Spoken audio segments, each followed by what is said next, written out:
Education Minister Heng Swee Keat has said former Minister Mentor Lee Kuan Yew's unwavering and total dedication to Singapore is something future generations of citizens should aspire to. He was speaking at a conference marking the 90th birthday celebration of Singapore's founding father.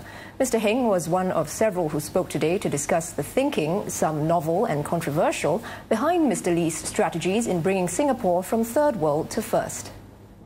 The conference on Monday was attended by some 600 thought leaders who included former politicians, academics and diplomats. The views exchanged were candid and frank, perhaps testament to Mr. Lee Kuan Yew's personality.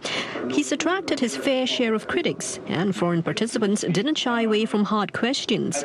For example, if it was necessarily wise of Mr. Lee to sue his political opponents, a question asked by Ambassador at Large, Tommy Cole. What is the point that he wanted to make? He's prepared for robust criticism of his policies. He can be criticized for foolishness, maybe even for incompetence, for arrogance.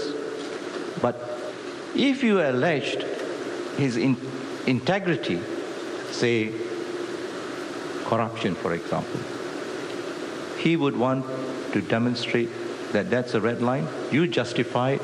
He's prepared to justify his record.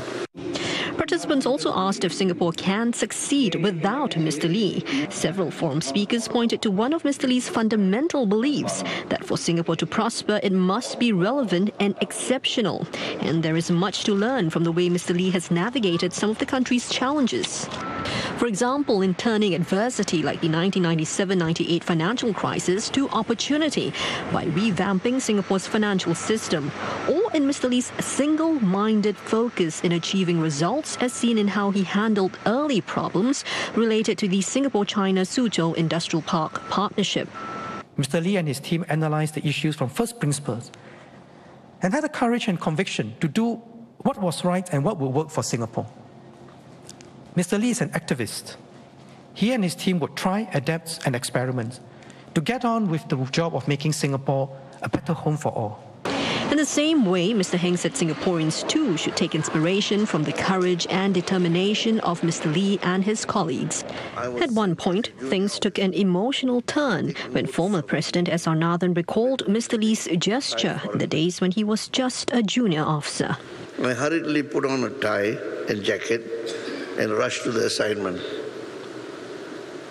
On my arrival at the door, the Prime Minister came close to me, adjusted my necktie, and said with almost paternal touch these words, the next quote, "Nathan, you must remember, you are no longer in the labour movement," unquote.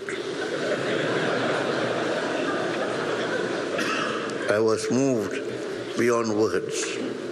I had grown up without a father or an elder brother. Here was the Prime Minister himself coming down to my level to do what they would have done for me. Now, although the conference discussed Mr. Lee's contributions, participants said the event is not about Singapore's past, but about the country's future. It's about capturing and analysing Mr. Lee's ideas to better understand them for the benefit of future generations of Singaporeans.